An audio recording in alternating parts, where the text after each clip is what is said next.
Gia stared at the small metal disc in her hand. The blue light from it lit up her face in the dark lab. It was late, and everyone else had gone home. The disc showed a message that made no sense to her. Gia Kim, you are invited to join the Crucible. Earth may send 5 fighters. You have been chosen as one. The year was 2187. Humans had joined the Galactic Federation only 8 years ago. The Federation had 12 alien species, all more advanced than humans, and all much stronger. The Crucible was famous across the galaxy. It was a fighting contest where the best warriors from each world came to prove who was strongest. Humans had joined the contest for the first time last year. None had made it past the second round. And now they wanted Gia. She was small, even for a human woman. At 24, she was the youngest head researcher at the Seoul Science Institute. Her work on gravity fields had won awards, but she had never been in a fight in her life. This has to be a mistake, she said to the empty room. The next morning, Gia showed the disc to her brother Do-Yun at breakfast. You can't be serious, Do-Yun said, merely spitting out his coffee. The Crucible. That's for fighters, not scientists. I know, said Gia, but the invitation is real. I checked. Do-Yun put down his cup. Gia, those aliens are 3 times your size. The Krogers can bend metal with their bare hands. The Lyrians can move things with their minds. You'll get killed. Gia smiled. Maybe. Or maybe not. At work, her boss had the same reaction. Absolutely not, said Director Ba. We need you here. Your gravity project is too important. With respect, Gia replied, this is not your decision. The Federation has chosen me. But why? Asked her colleague Minji. No offense, but you're a physicist, not a fighter. Gia looked at the data screens around her lab. I've been studying the tech used in the Crucible. The fighting rings have gravity controls, atmosphere adjusters, and energy fields. It's the most advanced technology in the Federation. So what? Asked Director Ba. So, Gia said, her eyes bright with excitement, it's not just about who's strongest. It's about who best understands the environment they're fighting in. That night, Gia packed a small bag. She took only what she needed: clothes, her personal data pad, and a small photograph of her parents. They had died in the first contact conflicts, when some humans had fought against joining the Federation. As she was about to leave, Do-Yun appeared at her door. You're really going? He asked. I am. Why? You know you can't win. Gia zipped her bag closed. Humans have been in the Federation for 8 years. In that time, what have we shown them? That we're weak, that we're behind, that we have nothing to offer. That's not true, Do-Yun argued. Our art, our culture. They don't care about those things, Gia interrupted. They respect strength. That's why they created the Crucible. But you're not strong, Gia. Not like they are. She smiled and tapped her temple. Not here, no. But here. She pointed to her head. Humans have something none of the other species have. We adapt. We think differently. We solve problems. Do-Yun sighed, knowing he couldn't change her mind. Just come back alive. Okay. I'll do better than that, Gia said. I'll come back a champion. The next morning, a Federation ship arrived to take Gia to the Crucible. As she boarded the sleek vessel, she felt the eyes of the alien crew on her. They were thinking the same thing everyone else thought. This small human woman didn't belong in the greatest fighting tournament in the galaxy. Gia smiled to herself. They would learn.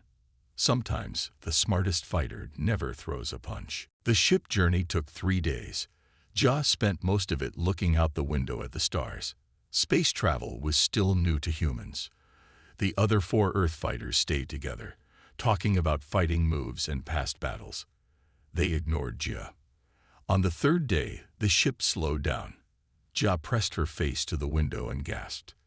The arena was huge. It looked like a giant metal ring floating in space above a blue-green planet. Small ships buzzed around it like bees.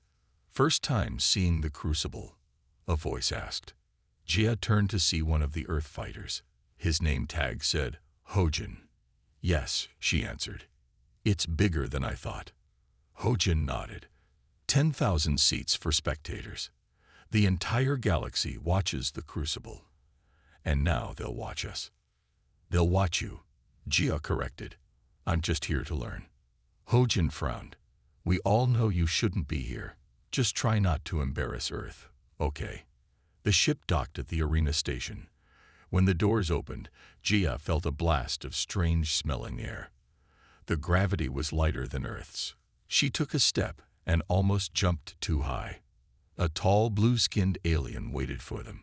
Earth fighters, follow me. I am Kan, your guide.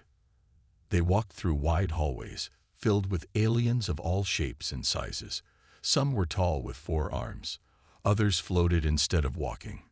Jia tried not to stare, but it was hard. She had seen aliens before, but never so many at once. Kan stopped at a large door. These are the human quarters. Rest now. The welcome ceremony is in 3 hours. Inside, they found 5 small rooms with beds and bathrooms. Jia chose the room farthest from the others. She put down her bag and turned on her datapad. She needed to learn as much as possible about this place. Later, they gathered in a massive round room. Hundreds of fighters from all 12 Federation species stood in groups. The Earth team looked small compared to the others. A voice boomed over the speakers. Welcome to the 87th Crucible Tournament. Everyone looked up at a floating platform. On it stood a thin, tall alien with gray skin. His eyes were large and black. I am Vexilor, director of the Crucible. You are the best fighters from your worlds. Here, you will prove your worth. Vexilor explained the rules. Fighters would face one-on-one battles in special arenas. Winners would move forward. Losers would go home. The arenas are different each time, Vexilor said. Some have gravity changes. Some have extreme heat or cold. You must adapt to survive. Jia listened carefully. This was important. After the speech, the fighters moved around, sizing each other up. A group of massive red-skinned aliens approached the humans. They had tusks and stood nearly 3 meters tall. These are the new ones, the humans. One of them growled. He looked down at Jia. This one is child-sized. Is this a joke? The Earth fighters stepped back, but Jia stood her ground. I am Jia Kim of Earth, she said clearly. And you are a Kroger, correct? The alien seemed surprised she knew his species. I am Gorn, champion of the Kroger. Remember the name. It will be the last you hear before defeat. Jia smiled. Perhaps, or perhaps you'll remember mine. Gorn laughed, a deep rumbling sound. The other Krogers joined in. As they walked away, Hojin grabbed Jia's arm. Are you crazy? The Krogers have won the Crucible 4 times in a row. Gorn could break you in half with one hand. Probably, Jia agreed. But breaking isn't the only way to lose. Later that night, Jia couldn't sleep. She slipped out of her room and found a quiet observation deck. The stars shone brightly outside. Below, the planet turned slowly. Beautiful, isn't it? Jia turned to see an older alien with skin that shimmered like pearls. I am Primarch Elo, he said, one of the judges. Jia Kim, from Earth, she replied with a small bow. Ah yes, he said, the scientist among warriors. Interesting choice. Not my choice, Jia admitted. I still don't know why I was invited. Elo's eyes twinkled. Sometimes the universe has plans we don't understand. Watch, listen, learn. The Crucible is more than a test of strength. Before Jia could ask what he meant, the Primarch walked away, leaving her alone with the stars and her thoughts. The next morning, Jia woke early. While other fighters went to training rooms to practice their combat skills, she walked to the arena control center. A guard stopped her at the door. Fighters are not allowed here, the guard said. Jia showed her special pass that all fighters received. The rules say we can visit any public area. Is this not public? The guard checked his tablet. It is public for viewing only. No touching equipment. I just want to watch, Jia promised. Inside, technicians worked at large screens. They controlled everything in the fighting arenas. The air, the gravity, the temperature. Jia stood quietly in a corner, watching and learning. After 2 hours, she left and went to the arena where her first match would be. It was empty now. She walked around slowly, looking at the floor and walls. She noticed small panels on the ground that looked different from the rest. Gravity plates, she whispered to herself. She saw vents in the walls. Air control. Everything was just as she had studied. A voice came from behind her. "What are you doing?" Jia turned to see a young man. He wore the Earth fighter uniform like her, but she hadn't seen him before. "I'm Jia Kim," she said. "I know who you are. I'm Tak. We fight tomorrow." Jia tried not to show her surprise. This was her opponent. He was tall and strong, with the look of a trained fighter. "Why are you here instead of training?" Tak asked. "This is my training," Jia said, pointing to the arena around them. Tak laughed. "You think looking at an empty room will help you fight me? I've trained in martial arts for 15 years. I'm sure you'll do well," Jia said politely. Tak frowned, not sure if she was joking. "Just don't forfeit before we start. I want a real match." After he left, Jia spent 3 more hours in the arena, measuring steps and distances. When she returned to her room, she drew maps and made calculations on her datapad. The next day, all fighters gathered for the first round matches. Jia and Tak were scheduled for the third fight. The first 2 matches were quick and violent. A Kroger defeated a Tekken by throwing him against a wall. A Lyrian beat a Valyri by using mind powers to make her opponent dizzy. Then it was Jia's turn. "From Earth, Tak Park," the announcer called. Tak entered the arena to cheers from the human section. "Also from Earth, Jia Kim." The crowd went quiet as Jia walked in. She looked tiny in the large arena. She wore a simple uniform with no weapons. Tak stood across from her in a fighting stance. "Begin," the announcer shouted. Tak moved forward quickly. Jia didn't move toward him. Instead, she took 3 steps to her right, then 2 steps back. Tak looked confused but kept coming. Jia took 4 steps left, then 5 forward. "Fight me," Tak shouted, frustrated. "I am," Jia replied calmly. She continued her strange pattern of steps. The crowd began to boo. This wasn't the exciting fight they wanted to see. Tak rushed at her angrily. Just as he reached the spot where Jia had been standing, she pressed a button on her wrist device. The gravity plate under Tak's feet suddenly increased its power. He fell to his knees, unable to stand under the heavy gravity. Jia moved to another spot and pressed her device again. A wall of air shot from the vents, pushing Tak back when he tried to stand. "What is happening?" the announcer asked, confused. Jia continued her careful movements. Each time Tak tried to reach her, she activated a different system in the arena. Sometimes gravity pushed him down. Sometimes air pushed him back. Once, the temperature around him dropped so low his fingers turned blue and he couldn't grip his weapon. After 10 minutes, Tak could barely move. He had never reached Jia to land a single hit. I forfeit," he gasped finally. The arena went silent. Then one person started clapping. Then another. Soon, half the audience was cheering while the other half demanded Jia be disqualified. The judges huddled together, checking the rules. "Victory to Jia Kim of Earth," the announcer finally declared. No rules were broken. As Jia left the arena, she heard whispers all around. "She never even touched him. Is that allowed? That's not fighting." Jia smiled to herself. They would learn. There was more than one way to win. By the next morning, everyone at the Crucible was talking about Jia. Some fighters laughed at her methods. Others watched her with careful eyes. She wasn't just the small human girl anymore. She was the one who won without fighting. In the dining hall, Jia sat alone. She was looking at her datapad, planning for her next match. Suddenly, a tray dropped onto her table. Jia looked up. A woman with short black hair stood there. She wore an Earth uniform like Jia. "Mind if I join you?" the woman asked. "Please," Jia said, moving her datapad aside. "I'm Yunseo," the woman said as she sat down. "That was some trick yesterday." Jia studied Yunseo carefully. "It wasn't a trick. I just used the arena the way it was designed to be used." "Most fighters don't think that way," Yunseo said. She leaned closer. "I do. I used to be a military tactician before joining the Crucible." "Why are you talking to me?"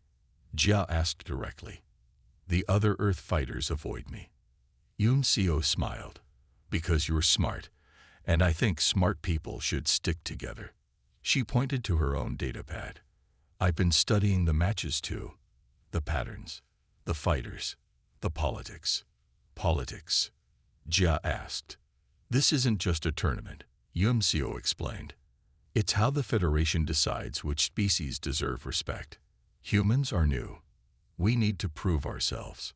Before they could talk more, a shadow fell over their table. They looked up to see Gorn, the Kroger champion. Two other Krogers stood behind him. "The human who doesn't fight," Gorn growled. "Your trick won't work on me." Jia looked at him calmly. "It wasn't a trick. And I did fight. Just not the way you expected." Gorn slammed his fist on the table, making the trays jump. "Real warriors face their opponents with honor. The Primarchs should change the rules to stop your coward's way of fighting." "The rules have stood for 87 tournaments," Jia replied. "If they change them just because of me, then who is really afraid?" Gorn's face turned darker red. The other Krogers stepped forward, but Gorn held up his hand to stop them. He leaned down until his face was near Jia's. "When we meet in the arena, human, there will be nowhere to hide." After the Krogers left, Yunseo let out a breath. "You've made some powerful enemies." "I didn't come here to make friends," Jia said. Later that day, Jia received a message on her datapad. It showed only a few words. "Withdraw now. Humans don't belong here." She showed the message to Yunseo when they met again for dinner. "You're not the only one," Yunseo said. 3 other human fighters got similar messages. "Who's sending them?" "No one knows, but after your win, they're seeing humans differently." Yunseo lowered her voice. "The tournament director called an emergency meeting with the Primarchs today. The Krogers demanded your win be reversed." "And?" Jia asked. "The Primarchs refused. They said your victory was within the rules." After dinner, Jia went to the training area. The room was large, with different sections for different types of practice. Some fighters hit targets. Others lifted heavy weights. Jia went to a quiet corner and sat cross-legged on the floor. She closed her eyes and began to breathe slowly. "What are you doing?" asked a voice. Jia opened her eyes. A young human man stood in front of her. "I'm Chunho," he said. "I saw your match yesterday. It was brilliant." "Thank you," Jia said. "I'm preparing for my next match." Chunho looked confused. "By sitting with your eyes closed." "The mind is the strongest weapon," Jia explained. "I'm not going to outpunch anyone here, but I can outthink them." "Your next opponent is Hiyori," Chunho said. "She's an augmented super soldier, one of the best fighters Earth has." Jia nodded. "I know. That's why I need to be ready." As Chunho walked away, Jia noticed others watching her. Some with respect, some with anger, some with fear. That night, as Jia returned to her room, she found a small package outside her door. Inside was a broken piece of metal with words scratched into it. "This will be you tomorrow." Jia didn't throw it away. She placed it on her desk as a reminder. The threats meant one thing. They were starting to see her as a real competitor.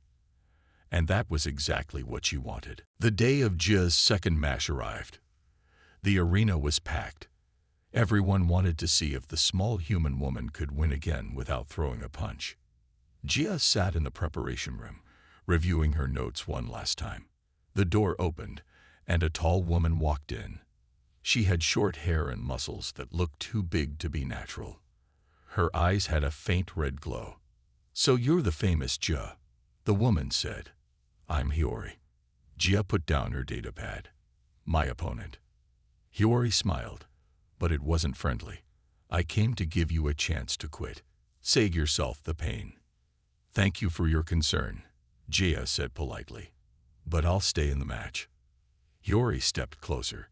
"You don't understand. I'm not like Tak. I'm a super soldier. My bones are reinforced with metal. My muscles are enhanced. My reflexes are 3 times faster than a normal human." "Impressive," Jia said. She pointed to Hiyori's arms.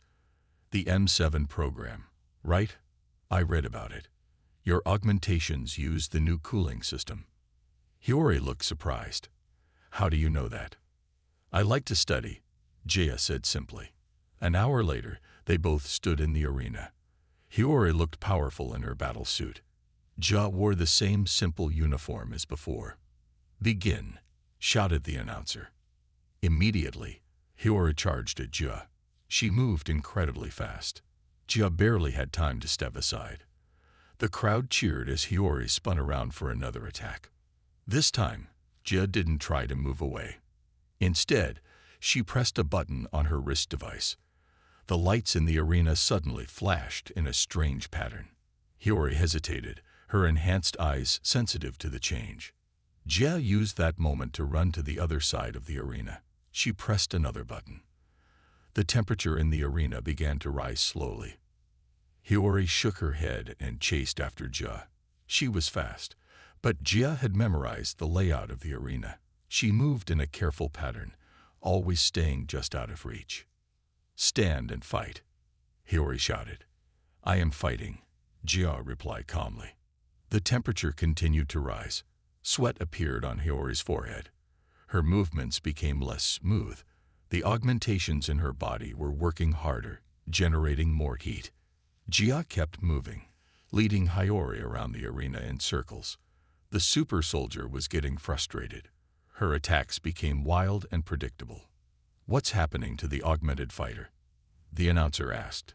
"She seems to be slowing down." Jia pressed another button.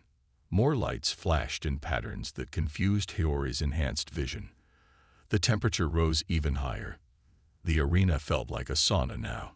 20 minutes into the match, Hiyori was breathing hard. Her movements were slow. The red glow in her eyes flickered. "Your augmentations are overheating," Jia said. "The cooling system can't handle extended use in high temperatures." "How did you?" Hiyori gasped. She took another step toward Jia, then stumbled. "The M7 program was designed for short battles," Jia explained, "not long ones in hot environments." Hiyori tried to stand up straight, but her legs wouldn't cooperate. Her augmented muscles were shutting down to prevent permanent damage. She fell to one knee. I can't." Hiyori struggled to speak. "Do you forfeit?" Jia asked gently. Hiyori looked up, anger and respect mixing in her eyes. "I forfeit." The crowd erupted. Some cheered. Others booed. Everyone was talking at once. "Victory to Jia Kim of Earth," the announcer declared. As medical staff helped Hiyori from the arena, she looked back at Jia. "You knew about the cooling system weakness." Jia nodded. "Knowledge is a weapon too." Later, in the viewing area, Yunseo found Jia watching replays of other matches. "You did it again," Yunseo said, smiling. "That's 2 victories without a single punch." "The other fighters won't underestimate me now," Jia said. "The next match will be harder." "You're in the quarterfinals," Yunseo told her. "No human has ever made it this far before." That night, Jia couldn't sleep. She stood at the window, looking at the stars. A message appeared on her datapad from an unknown sender. "You have impressed us, Jia Kim. But be careful. Not everyone wants a human to succeed in the crucible. Some will do anything to stop you." Jia read the message twice. Someone was warning her. But who? And why? She looked back at the stars. The tournament was becoming more than a test of strength. It was becoming dangerous. The day after her victory against Hiyori, Jia noticed something strange. While watching replays of other matches, she saw odd flashes of light in some arenas but not others. When certain fighters were losing, the gravity would suddenly change. When others were winning, their opponents would stumble for no clear reason. Something isn't right, Jia muttered to herself. She found Unseo in the training area and showed her the videos. See these energy readings. Jia pointed to her datapad. They spiked just before these strange events. Unseo studied the readings. You think someone is cheating. I think someone is controlling who wins, Jia said quietly. That night, they snuck into the control center. The room was dark and empty. Only emergency lights glowed softly. We shouldn't be here, Unseo whispered. 10 minutes, Jia promised. She plugged her datapad into the main computer. Numbers and charts filled her screen. Jia's eyes moved quickly, reading the data. Look at this, she said. Someone has been sending unauthorized commands to the arena systems. Can you see who? Unseo asked. Jia tapped the screen. The signals come from the human liaison office. They looked at each other in shock. Minho, they said together. Minho was the Earth representative to the Crucible. He helped human fighters with rules and problems. Why would he do this? Unseo wondered. Let's ask him, Jia said. They found Minho in his office. He was a small man with glasses and a nervous smile. When they showed him the data, his face turned pale. I can explain, he said quickly. Please do, Jia replied. Minho closed the door. It's not what you think. I didn't start this. They made me do it. Who? Unseo demanded. Different groups. The Krogers, the Tekkens. They pay me to help their fighters win. Minho wiped sweat from his forehead. But that's not the worst part. He lowered his voice. There's a bigger plan. Some species in the Federation don't want humans to have equal status. They use the Crucible to prove humans are weak. That's why they rig matches against human fighters, Jia realized. Minho nodded. But then you came along. You weren't supposed to win even one match. Now you're in the quarterfinals, and they're angry. We need to report this to the Primarchs, Unseo said. No, Minho jumped up. They'll kill me. And you too. The Primarchs? Jia asked, confused. Not them. The ones who pay me. Minho pressed a button under his desk. I'm sorry. I can't let you tell anyone.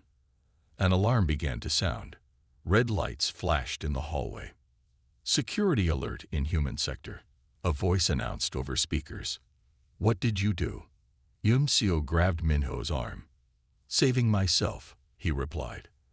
I reported intruders in the human area. By the time they realize it's you too, I'll be gone. Jia and Unseo ran from the office. They could hear guards coming. We need to hide, Unseo said. No, Jia replied. We need evidence. Without proof, no one will believe us. They raced through the corridors, avoiding guard patrols. Jia led them to a maintenance room near the main arena. Why here? Unseo asked, catching her breath.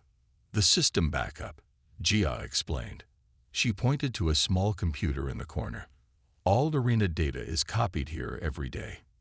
If we can download it, we'll have proof of the manipulation. While Unseo watched the door, Jia connected her datapad to the backup system. A progress bar appeared on her screen. Hurry, Unseo whispered. Guards are coming. Almost done, Jia said. The progress bar reached 100%. Got it. They slipped out through a service tunnel just as guards entered the maintenance room. Back in Jia's quarters, they examined the data. This proves everything, Unseo said. Minho has been changing match outcomes for years. Not just Minho, Jia added. Look at these authorization codes. High-level Federation officials are involved too. What do we do now? Unseo asked. First, I need to survive my next match, Jia said. Then we tell everyone the truth." That night, Jia received another message. "They know you know. Watch your back." She looked at the quarter-final match listing on her datapad. Her next opponent, Junseo, the cybernetic gladiator from the outer colonies, known for his ruthlessness, known for never leaving opponents able to fight again. Jia took a deep breath. The stakes had just gotten much higher. The day of the semi-final match arrived. The crowd was larger than ever. Humans from Earth colonies had traveled to watch Jia fight. No human had ever reached the semi-finals before. In the preparation room, Jia and Junseo studied information about Junseo, the cybernetic gladiator. "He's won 37 matches in a row," Junseo said. "No one has even scored a point against him in 3 years." Jia studied the images on her datapad. Junseo was tall and lean. Half his body was covered in metal. His right eye glowed blue. His cybernetic parts run on a central power system. Jia noted, "Here, in his chest. You can't get close enough to affect it," Junseo warned. "He's too fast, and he'll know about your tricks now." "I'm counting on that," Jia replied. She handed Junseo a small device. "Take this. If anything happens to me, press this button. It will send all our evidence about the conspiracy to everyone in the Crucible." "Nothing will happen to you," Junseo said firmly. "Just in case," Jia insisted. The announcer's voice boomed through the station. "All spectators to the main arena. The semi-final match begins in 30 minutes. Jia took a deep breath. "I need to get ready." "Be careful," Junseo said. "Junseo isn't just fighting to win. He's fighting to stop you from exposing the truth." When Jia entered the arena, the crowd roared. Some cheered. Many booed. She had become famous and controversial. Across the arena stood Junseo. His metal parts gleamed under the bright lights. His human eye looked cold and empty. From the outer colonies, the cybernetic champion, Junseo. The announcer called. Cheers filled the arena. From Earth, the strategy master, Jia Kim. More cheers mixed with boos. "Begin," the announcer shouted. Junseo moved first. He raised his metal arm and fired a pulse of energy at the control panel on the wall. The panel sparked and died. "No more environmental tricks, little girl," Junseo said.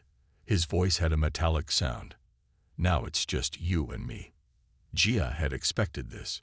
She quickly pressed buttons on her wrist device, but nothing happened. The arena systems didn't respond. Junseo smiled. "I shut down all the controls. No gravity changes, no temperature tricks, just a fair fight." He moved toward her with incredible speed. Jia barely dodged his first attack. His metal fist hit the wall where she had been standing, leaving a dent in the hard material. Jia ran, trying to keep distance between them. Junseo followed, not rushing. He knew she had nowhere to go. "You've caused a lot of trouble," he said. "The sponsors paid good money to make sure humans stay in their place." "Is that why you're doing this?" Jia asked, still moving. "For money." "Money, power, respect." Junseo shrugged. "Better than fighting for nothing." He lunged again.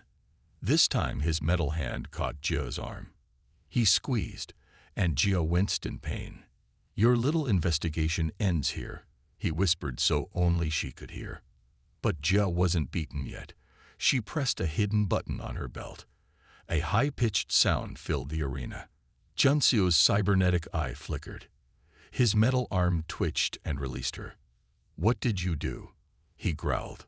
"Resonance frequency," Jia explained, backing away. "Your cybernetic parts vibrate at a specific frequency. I just matched it." Junseo's metal parts trembled slightly. He looked angrier than before. "That won't stop me," he said, but his movements were less smooth now. Jia kept moving, activating different frequencies from her hidden device. Each time, different parts of Junseo's cybernetics would twitch or slow down. "Stand still and fight," he shouted in frustration. "I am fighting," Jia replied. Just not your way. The battle became a dance. Junseo would attack, his movements becoming more erratic as Jia's frequencies affected his systems. Jia would dodge, change position, and activate another frequency.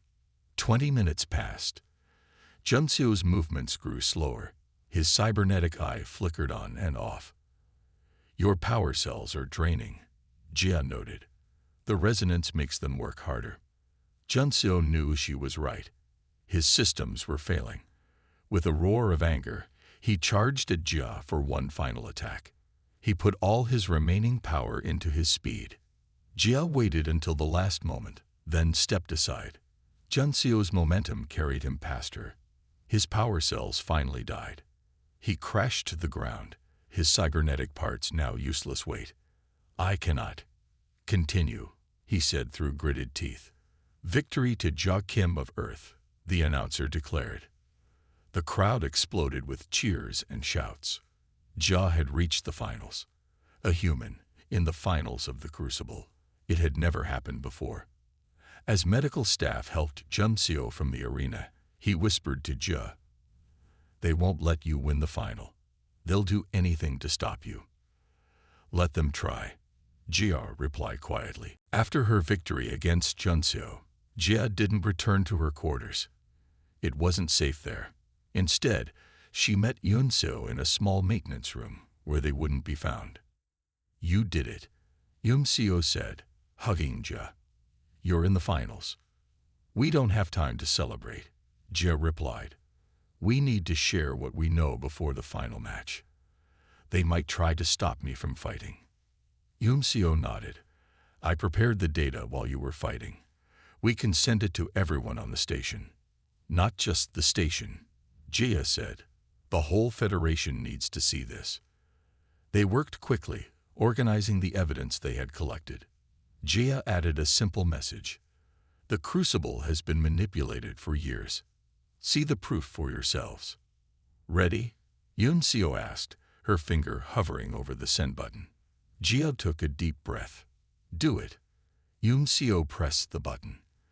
The message with all their evidence went out to every data pad, screen, and communication device on the station, and to news outlets across the Federation. "Now we wait," Jia said. They didn't wait long. Within minutes, the station's alarms began to sound. "Emergency meeting for all fighters and officials," a voice announced over the speakers. "Report to the main assembly hall immediately." The large hall was in chaos when they arrived. Fighters from all species were shouting and arguing. Officials tried to keep order, but failed. On the big screens around the room, the evidence Jia and Junseo had shared was displayed for all to see. Jia spotted Minho trying to slip out a side door. 2 security guards stopped him. The main doors opened. A hush fell over the crowd as 5 Primarchs entered the hall. They were the oldest and wisest beings in the Federation, the ultimate judges of the Crucible. Primarch Elo, whom Jia had met on her first night, stepped forward. "We have reviewed the evidence shared by fighter Jia Kim of Earth," he announced. His voice was calm but carried throughout the hall. "We find it to be genuine." The room erupted again. The Primarch raised his hand for silence. "The Crucible will be suspended while we investigate fully. All involved in this corruption will face justice." A Krogar official pushed to the front. "You cannot trust the human. She tries to cheat her way to victory by making false claims." "The evidence speaks for itself," Primarch Elo replied. "Data does not lie." "What about the final match?" someone shouted. The Primarchs conferred quietly among themselves. Finally, Primarch Elo spoke again. "The final match will proceed tomorrow as scheduled. However, only those fighters who have won their matches fairly will participate." He looked directly at Gorn, the Krogar champion. "Our investigation shows that Gorn of the Krogar has won all his matches through his own skill and strength. He will represent the challengers in the final." Gorn stepped forward, his massive form towering over everyone. "I would not win any other way. My honor demands it." "And Jia Kim of Earth will be his opponent," Primarch Elo continued, "the first human to reach the Crucible finals." The room buzzed with excitement. The final match would pit the smallest fighter against the largest, the thinker against the warrior. As the crowd dispersed, several fighters approached Jia. Some thanked her for exposing the truth. Others looked angry, especially those who had benefited from the rigged matches. A group of Minho's accomplices cornered Jia in a hallway after the meeting. Their faces showed they meant harm. "You've ruined everything," one of them hissed. Before they could move closer, a deep voice spoke behind them. "Step away from my opponent." Gorn stood there, massive arms crossed over his chest. The would-be attackers quickly left. Gorn looked down at Jia. "I want to defeat you fairly tomorrow. No one will interfere with that." "Thank you," Jia said, surprised by his protection. "Do not thank me," Gorn replied. "Save your strength. Tomorrow, one of us will make history." That night, Jia couldn't sleep. Tomorrow she would face the most powerful fighter in the Crucible. No tricks would work on Gorn. He was too smart, too experienced. She looked at the stars outside her window. Whatever happened tomorrow, she had already changed the Crucible forever. But could she actually win? Jia closed her eyes. "Think," she whispered to herself. "Just think." The day of the final match arrived. The arena was filled beyond capacity. Millions more watched from across the galaxy. Everyone wanted to see the impossible match. Gorn, the giant Kroger champion who had never lost, against Jia, the human woman who fought with her mind instead of her fists. In the preparation room, Yumseo helped Jia get ready. "Are you sure about your plan?" Yumseo asked. "It's risky." "No tricks will work on Gorn," Jia replied. "He's too smart for that. I have to try something new." When Jia entered the arena, the crowd roared. Half cheered for her bravery, half cheered for Gorn. The Kroger champion stood waiting, nearly 3 times her size. His red skin gleamed under the lights. His muscles looked like they could bend steel. From Kroger Prime, 4-time champion of the Crucible. "Gorn," the announcer called. Gorn raised his massive fists, and his supporters cheered wildly. From Earth, the first human finalist, Jia Kim. Jia stepped forward, looking tiny in the large arena. She wore the same simple uniform as always, with no visible weapons or devices. The 5 Primarchs watched from their special box. Primarch Elo stood and addressed the fighters. "This final match will determine the champion of the 87th Crucible Tournament. There will be no time limit. The match ends only with victory or forfeit. Begin." Gorn moved immediately. He slammed his fist against the wall control panels, destroying them one by one. Within seconds, all environmental controls were disabled. "No tricks today, human," he growled. "Just you and me." Jia had expected this. "I don't need tricks to fight you, Gorn." The Kroger looked surprised. He had expected her to run, to try to hide as she had in previous matches. Instead, Jia walked toward the center of the arena. "What are you doing?" Gorn asked, suspicious. "Fighting you," Jia replied. "But in my way, not yours." She stopped a few meters from him. The crowd went silent, confused by her actions. "The Kroger are the strongest species in the Federation," Jia said loudly enough for everyone to hear. "Your people have won the Crucible more than any other. Your strength is legendary." Gorn frowned. Was she trying to flatter him? "But strength isn't everything," Jia continued. "The true measure of a species is not how strong they are, but how well they adapt." "Words won't save you," Gorn said, stepping closer. "Humans survived on Earth because we adapted," Jia explained, standing her ground. "We weren't the strongest. We weren't the fastest. But we could change, learn, and grow better than any other species." Gorn swung his massive fist at her. Jia ducked under it easily, moving with a quickness that surprised the Kroger. "The problem with being the strongest," Jia said as she circled around him, "is that you never need to learn anything else." The crowd watched in amazement as the small human continued to avoid Gorn's attacks. She never tried to hit him back.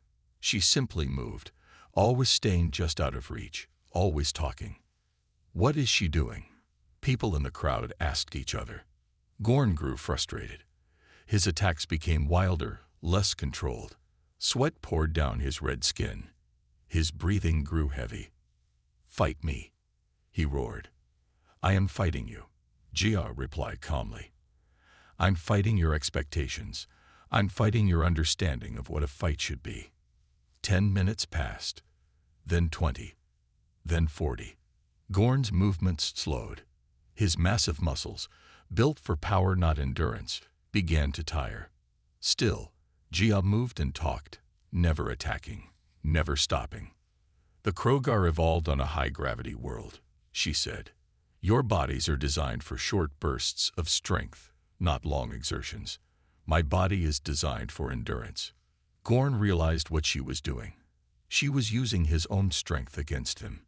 Every missed attack drained his energy. Every minute made him slower while she remained fresh. After an hour, Gorn could barely lift his arms. His legs trembled with exhaustion. He had never fought so long before. He had never needed to. "You," he gasped, "you tricked me again." "Not a trick," Jia said. "Just knowledge.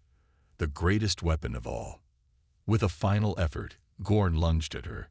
Jia stepped aside, and the massive Krogar fell to his knees, too exhausted to stand. The arena went silent, then erupted in cheers that shook the station. "Victory to Jia Kim of Earth," the announcer shouted, "champion of the 87th Crucible Tournament." As the Primarchs presented Jia with the champion's medal, Primarch Elo smiled at her. "You have taught us all something important today," he said. "True strength comes in many forms." Jia looked out at the cheering crowd, at all the species of the Federation watching her. For the first time, they weren't seeing humans as weak newcomers. They were seeing what humans truly were: adaptable, intelligent, and more powerful than anyone had imagined.